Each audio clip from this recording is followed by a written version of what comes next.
Welcome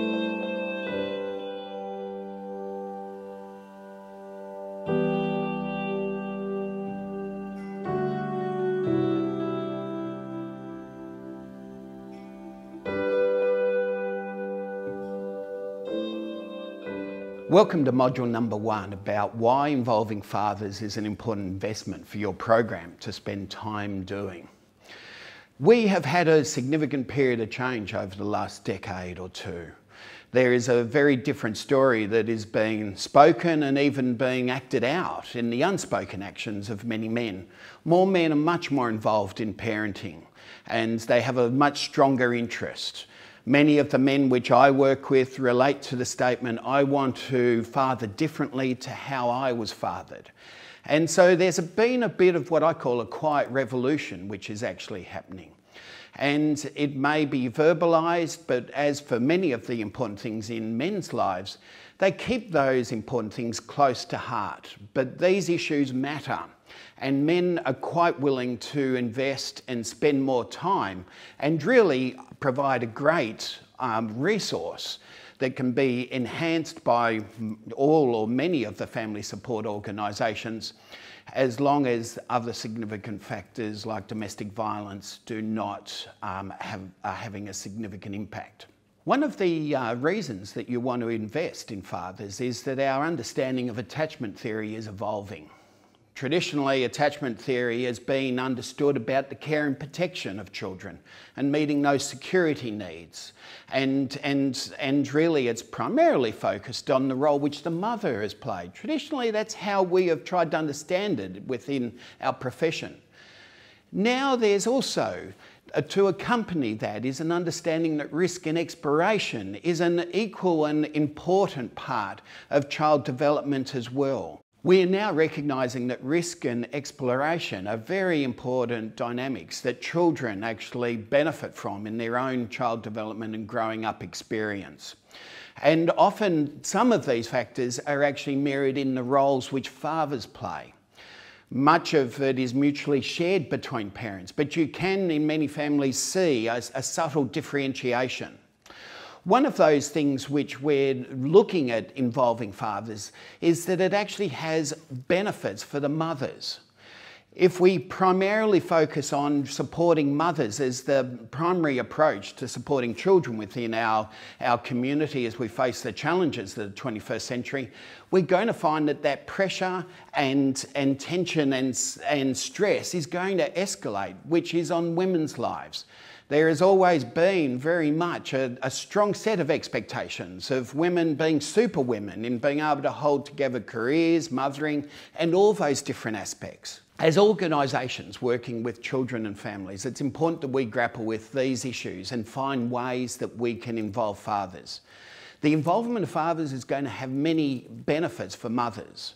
And the research is now indicating that, even in terms of postnatal depression, when partners and support people are involved in the psychoeducational sessions where mothers may experience postnatal depression, it reduces the symptoms they experience by 70% if the partners attend 4 out of 7 sessions. That is a significant outcome of trying to add value for the work which we do in bringing others around who are not necessarily paid professional staff, but who are going to be much more available and who have an investment and an interest in really their own health and well-being of their family. One of the other benefits is that it's actually got many benefits for men. The more men are actually involved in fathering, their mortality rates plummet. And they actually go from very high mortality rates for all of the different things in terms of the social issues which we may face around drug and alcohol and driving and many other things, even some of the health factors which may be related around illnesses which you may have, that they actually do decrease. The reason about that is that it gives men a purpose, and often men are searching in life for a purpose, and the more that they are purposeful in constructive ways, then the whole body relaxes and men are actually a very important, valuable part of our community. The involvement of fathers also has significant impacts for children. It's quite well documented now that that involvement is going to help them to learn about relationships as they grow up through into their adolescence and young adulthood. It's actually going to have benefits in terms of educational outcomes and even in terms of confidence. Some of the most cutting edge research at the moment is really coming out of the University of Newcastle around rough and tumble play, and I just acknowledge Richard Fletcher's work in this. The rough and tumble play is actually evident across all mammals across the world, and you see it in all communities. In fact, when rough and tumble play does not get experienced by juveniles of any mammals, including us as humans, there's a greater sense of anxiety and social incompetence that occurs, and isolation which occurs in all those juvenile mammals. Thinking about children, rough and tumble play is a key where children actually learn emotional regulation. They learn role taking. They learn that sometimes you win and sometimes you lose. And actually it reduces anxiety which they experience within their peer group. These are fundamental skills and opportunities that children need to have. Again, many men and women may share in that. One of the things which men invest their time in is risk and exploration in terms of their relationships with their children. In terms of that, that's what rough and tumble play is all about. And in doing that, they actually have find an active way that they have a significant impact in their children's lives. They look for those opportunities, then the children look for those opportunities. Just one of those everyday scenes of a dad coming home, walking through the door, and the kids just go and jump on him. It's just not the new adult at the end of a day with many of the hassles and tensions which can happen in families, but it's that opportunity to be able to engage with their father in quite a physical way is a really critical thing for us to consider.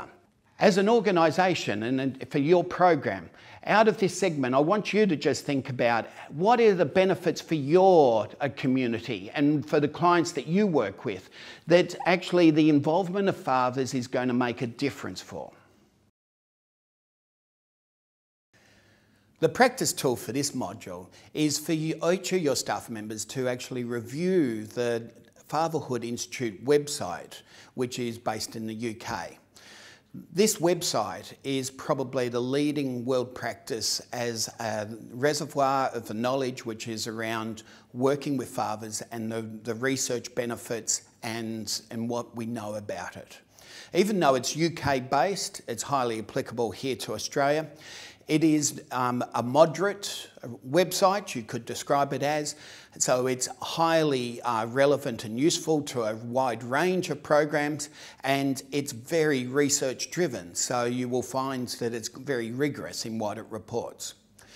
Your project is for each of your staff members to have a look at that website and read up on 2 or 3 practice areas that's relevant to your program.